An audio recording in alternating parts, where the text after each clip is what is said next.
ಚರಿತ್ರೆ ಮತ್ತೊಂದು ವಿಡಿಯೋಗೆ ನಿಮಗೆಲ್ಲ ಪ್ರೀತಿಯ ಸ್ವಾಗತ. ಕೋಟ್ಯಾನು ಕೋಟಿ ದೂರವಿರುವ ಗ್ರಹಗಳ ಬಗ್ಗೆ, ಅಂತರಿಕ್ಷದ ಬಗ್ಗೆ ಯಾವಾಗಲೂ ಸಂಶೋಧನೆಗಳೆಲ್ಲ ನಡೆಯೋದು. ಹತ್ತಿರವೇ ಇರುವ ಸಮುದ್ರಗಳ ಬಗ್ಗೆ ಯಾರೂ ಹೆಚ್ಚಿನ ಸಂಶೋಧನೆ ನಡೆಸೋದಿಲ್ಲ. ಎಂದಾದರೂ ಈ ಬಗ್ಗೆ ಯೋಚಿಸಿದ್ದೀರಾ? ಶಾಸ್ತ್ರಜ್ಞರು ಸಹ ಸಮುದ್ರದ ಒಳಹೊಕ್ಕು ಸಂಶೋಧನೆ ನಡೆಸೋದು ನಮ್ಮಿಂದ ಸಾಧ್ಯವಿಲ್ಲ ಎಂದು ಹೇಳುತ್ತಾರೆ. ಯಾಕೆ ಸಮುದ್ರದ ಬಗ್ಗೆ ಹೆಚ್ಚು ಸಂಶೋಧನೆ ನಡೆಯೋದಿಲ್ಲ ಎಂಬ ಕುತೂಹಲಕಾರಿ ಪ್ರಶ್ನೆಗೆ ಉತ್ತರ ಇಂದಿನ ಈ ವಿಡಿಯೋ. ಹಾಗಾದರೆ ಬನ್ನಿ ವೀಕ್ಷಕರೇ, ತಡ ಮಾಡದೆ ವಿಡಿಯೋವನ್ನ ಪ್ರಾರಂಭಿಸೋಣ.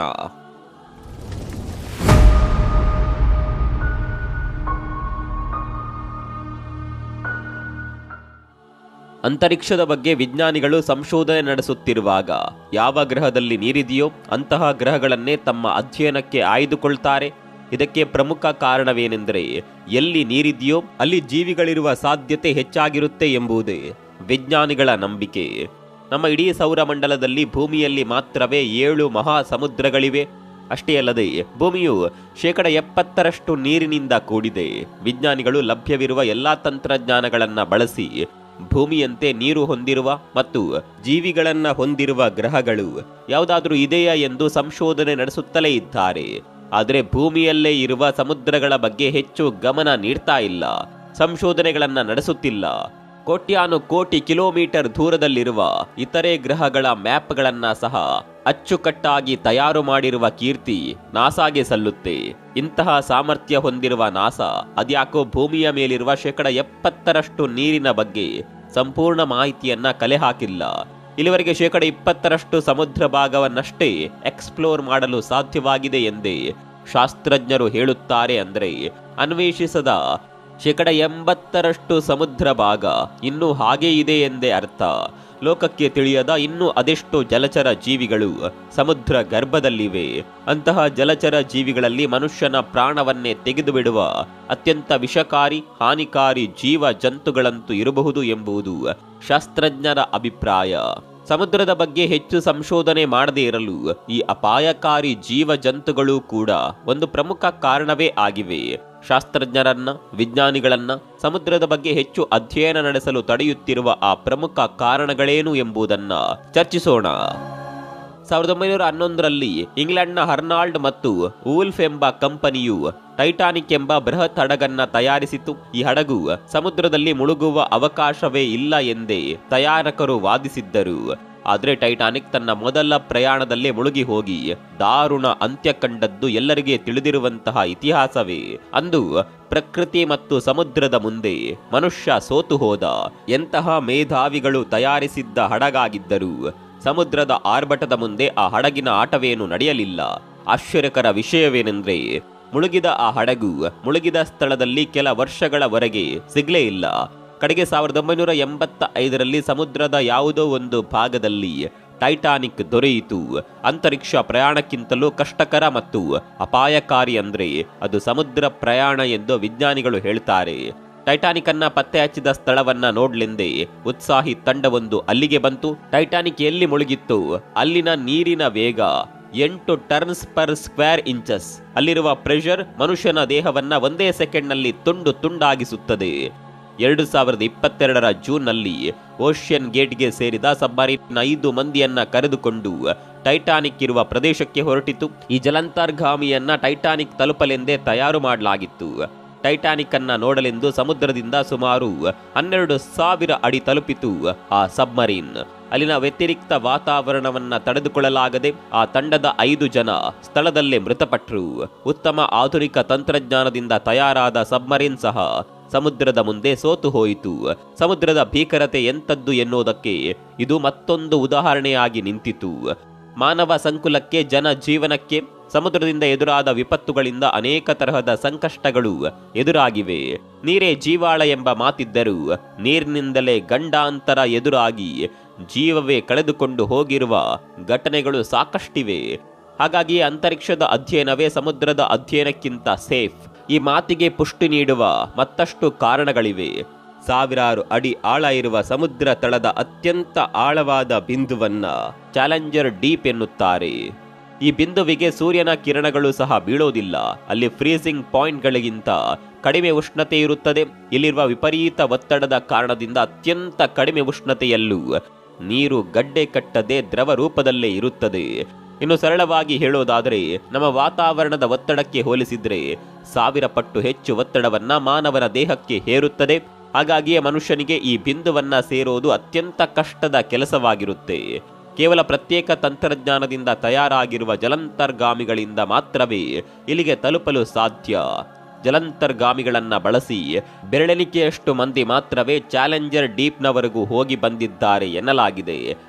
ಪೆಸಿಫಿಕ್ ಮಹಾಸಾಗರದ ದಕ್ಷಿಣ ಭಾಗದಲ್ಲಿರುವ ಮರಿಯಾನಾ ಟ್ರೆಂಚ್ ಎಂಬ ಪ್ರದೇಶದಲ್ಲಿ 1960ರಲ್ಲಿ ಮೊಟ್ಟಮೊದಲ ಬಾರಿಗೆ ಚಾಲೆಂಜರ್ ಡೀಪ್ ಲೊಕೇಶನ್ಗೆ ಜಾಕ್ಸ್ ಪಿಕರ್ಡಿ ಮತ್ತು ಡಾನ್ ವಾಲ್ಫ್ ಎಂಬಿಬ್ಬರು ತಲುಪಿದ್ರು.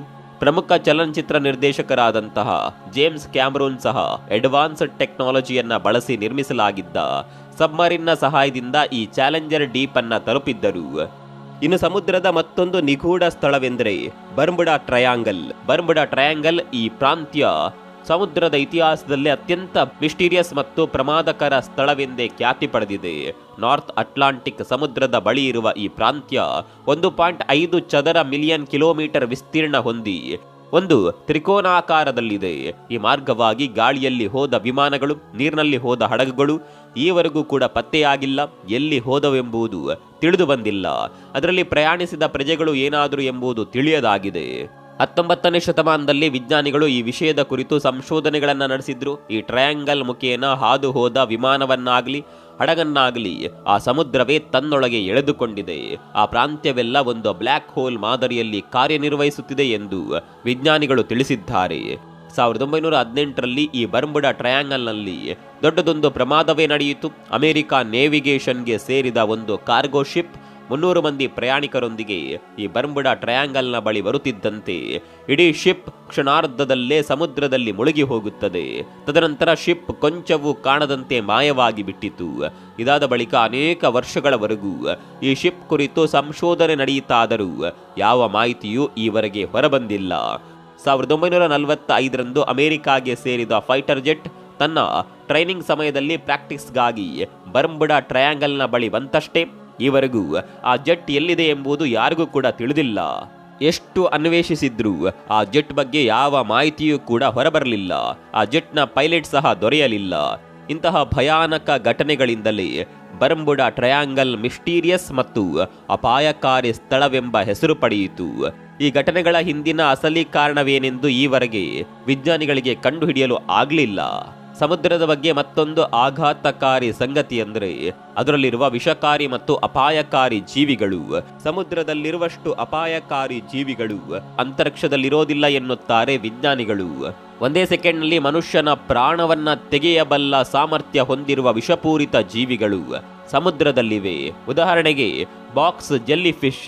ಇಂಡೋನೇಷ್ಯಾ, ಇಂಡೋ ಪೆಸಿಫಿಕ್ ಮತ್ತು ನಾರ್ದರ್ನ್ ಆಸ್ಟ್ರೇಲಿಯಾ ಸಮುದ್ರದಲ್ಲಿರುವ ಈ ಫಿಶ್ ಅತ್ಯಂತ ವಿಷಪೂರಿತವಾದ ಜೆಲ್ಲಿ ಫಿಶ್ ಆಗಿದೆ. ಇದು ಅತ್ಯಂತ ಶಕ್ತಿಶಾಲಿ ವಿಷವನ್ನ ಹೊರಹಾಕುತ್ತೆ. ಒಮ್ಮೆ ಬರುವ ವಿಷಕ್ಕೆ 30 ಮನುಷ್ಯರನ್ನ ಸಾಯಿಸುವ ಶಕ್ತಿ ಇದೆ. ಈ ಫಿಶ್ ಒಂದು ಸಾರಿ ಮಾನವನ ದೇಹವನ್ನ ಸೋಕಿದ್ರೂ ಸಾಕು, ಅವನು ಬದುಕುವ ಸಾಧ್ಯತೆಯೇ ಇಲ್ಲ. ಸಮುದ್ರದ ಆಳದಲ್ಲಿ ಅನೇಕ ರೀತಿಯ ಬ್ಯಾಕ್ಟೀರಿಯಾಗಳಿವೆ. ಅವು ಮಾನವನ ಮಾಂಸವನ್ನ ತಿನ್ನುತ್ತವೆ. ಈ ಬ್ಯಾಕ್ಟೀರಿಯಾದ ಸಂಪರ್ಕಕ್ಕೇನಾದ್ರೂ ಮನುಷ್ಯ ಬಂದ್ರೆ ಅವನ ಕತೆ ಮುಗ್ದಂತೆಯೇ ಅರ್ಥ. ಈ ಜೀವಿಗಳನ್ನ ಇಲ್ಲಿಯವರೆಗೂ ಯಾರು ಕ್ಯಾಮೆರಾದಲ್ಲಿ ರೆಕಾರ್ಡ್ ಮಾಡಿಲ್ಲ. ಕತೆಯಾಗಿ ಮಾತ್ರವೇ ಹೇಳುತ್ತಿದ್ದಾರೆ.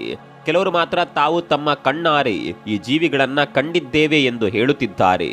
ಇವಷ್ಟೇ ಅಲ್ಲದೆ ಸಮುದ್ರದಲ್ಲಿ 70 ಕಿಲೋಮೀಟರ್ ಉದ್ದವಿರುವ ಬೃಹದಾಕಾರದ ಆಕ್ಟೋಪಸ್ ಇದೆ ಎಂದು ನಾವು ನೋಡಿದ್ದೇವೆ ಎಂದು ಕೆಲವರು ಹೇಳುತ್ತಾರೆ. ಓಟೋಡಸ್ ಮೆಗ್ಲಡಾನ್ ಎಂಬ ಮತ್ತೊಂದು ಅಪಾಯಕಾರಿ ಜೀವಿಯೂ ಕೂಡ ಸಮುದ್ರದಲ್ಲಿದೆ. ನೋಡಲು ತೇಟ್ ಶಾರ್ಕ್ನಂತಿರುವ ಈ ಜೀವಿಯ ಒಂದೊಂದು ಹಲ್ಲು 17ರಿಂದ 18 ಸೆಂಟಿಮೀಟರ್ ಉದ್ದವಿರುತ್ತದೆ ಮತ್ತು ಅತ್ಯಂತ ಶಾರ್ಪ್ ಆಗಿರುತ್ತದೆ. ಈ ಜೀವಿ ಮಿಲಿಯನ್ ವರ್ಷಗಳ ಹಿಂದೆಯೇ ವಿನಾಶ ಹೊಂದಿದೆಯಾದರೂ ಕೆಲವರು ಮಾತ್ರ ಇದು ಈಗಲೂ ಇದೆ, ನಾವು ನೋಡಿದ್ದೇವೆ ಎಂದು ವಾದಿಸ್ತಾರೆ. ಸಾಮಾನ್ಯ ವಾತಾವರಣದಲ್ಲಿ ಉಂಟಾಗುವ ಗುಡುಗು ಮಿಂಚುಗಳೇ ಜೀವಹಾನಿ ಮಾಡುವಂತಹ ಭೀಕರತೆ ಹೊಂದಿರುತ್ತದೆ ಎನ್ನುವುದು ನಮಗೆಲ್ಲ ಗೊತ್ತಿರುವಂಥದ್ದೇ. ಇನ್ನು ಸಮುದ್ರದಲ್ಲಿ ಉಂಟಾಗುವ ಗುಡುಗು ಮಿಂಚಿನ ತೀವ್ರತೆ ಹೇಗಿರುತ್ತೆ ಎಂದು ಒಮ್ಮೆ ಊಹಿಸಿ. ಸಮುದ್ರದಲ್ಲಿ ಏಳುವ ಬಿರುಗಾಳಿ, ಗುಡುಗು ಮಿಂಚು ಅತ್ಯಂತ ಭೀಕರವಾಗಿ ಇರುತ್ತದೆ, ಜೀವಹಾನಿ ಮಾಡುವ ಶಕ್ತಿಯನ್ನ ಹೊಂದಿರುತ್ತೆ. ಸಮುದ್ರದಲ್ಲಿ ಏಳುವ ವಿದ್ಯುತ್ ತರಂಗಗಳು ಅಲ್ಲಿ ಸಂಚರಿಸುವ ಹಡಗುಗಳನ್ನ ಬಹುವಾಗಿ ಬಾಧಿಸುತ್ತದೆ. ಆ ವಿದ್ಯುತ್ ತರಂಗಗಳು ಹಡಗಿನ ಕಮ್ಯುನಿಕೇಶನ್ ಸಿಸ್ಟಮ್ ಅನ್ನ ಸಂಪೂರ್ಣವಾಗಿ ನಿಲ್ಲಿಸುತ್ತವೆ. ಬಿರುಗಾಳಿಯು ಹಡಗನ್ನ ತನ್ನೊಂದಿಗೆ ಕೊಂಡೊಯ್ಯುತ್ತದೆ. ಎಲ್ಲಾ ಕಾರಣಗಳನ್ನ ಸೂಕ್ಷ್ಮವಾಗಿ ಅವಲೋಕಿಸಿದ್ರೆ ತಿಳಿಯೋದು ಒಂದೇ: ಸಮುದ್ರವನ್ನ ಅಧ್ಯಯನ ಮಾಡೋದು, ಅನ್ವೇಷಿಸೋದು ಸುಲಭದ ಮಾತಂತೂ ಖಂಡಿತವಾಗಿಯೂ ಅಲ್ಲ. ಜೀವಕ್ಕೆ ಸಂಚಕಾರ ತರುವ ಹಲವಾರು ವಿಷಯಗಳು ಸಮುದ್ರದಲ್ಲಿವೆ. ಹಾಗಾಗಿ ವಿಜ್ಞಾನಿಗಳು ಸಮುದ್ರದ ತಂಟೆಗೆ ಹೋಗದೇ ಇರೋದು. ಒಂದೊಂದು ದಿನ ತಂತ್ರಜ್ಞಾನ ಮತ್ತಷ್ಟು ಅಭಿವೃದ್ಧಿಗೊಂಡು ಸಮುದ್ರದ ಅನ್ವೇಷಣೆಯನ್ನ ನಡೆಸಿ ರೋಮಾಂಚನಕಾರಿ ವಿಷಯಗಳನ್ನ ವಿಜ್ಞಾನಿಗಳು ಹೊರತರಲಿ ಎಂದಷ್ಟೇ ಆಶಿಸೋಣ. ಸಮುದ್ರದ ಅಲೆಗಳನ್ನ ನೋಡಿ, ಆ ಅಲೆಗಳ ಏರಿಳಿತದಲ್ಲಿರುವ ಆ ಸದ್ದು, ಆ ಸದ್ದಿಗಿಂತ ಸುಂದರವಾದ ದಿವ್ಯ ಮೌನವೊಂದು ಸಾಗರದೊಳಗಿದೆ. ಆ ಶಾಂತತೆಯಲ್ಲೇ ಅನೇಕಾರು ರಹಸ್ಯಗಳನ್ನ ಸಮುದ್ರ ತನ್ನ ಮಡಿಲಿನಲ್ಲಿ ಬಚ್ಚಿಟ್ಟುಕೊಂಡಿದೆ. ಸಮುದ್ರದ ಆಳದಲ್ಲಿ ಯಾರಿಗೂ ತಿಳಿಯದ ಅದೆಷ್ಟೋ ವಿಸ್ಮಯಗಳಿದೆ.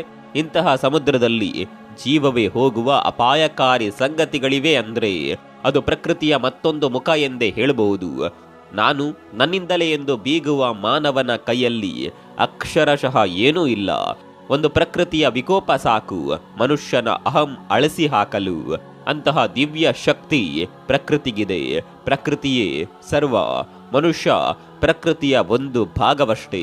ಪ್ರಕೃತಿ ಮನುಷ್ಯನ ಭಾಗವಲ್ಲ ಅನ್ನೋದಕ್ಕೆ ಸಮುದ್ರಗಳೇ ಉತ್ತಮ ಉದಾಹರಣೆ. ಈ ಬಗ್ಗೆ ನಿಮ್ಗೇನನ್ಸುತ್ತೆ? ಕಾಮೆಂಟ್ ಮಾಡಿ.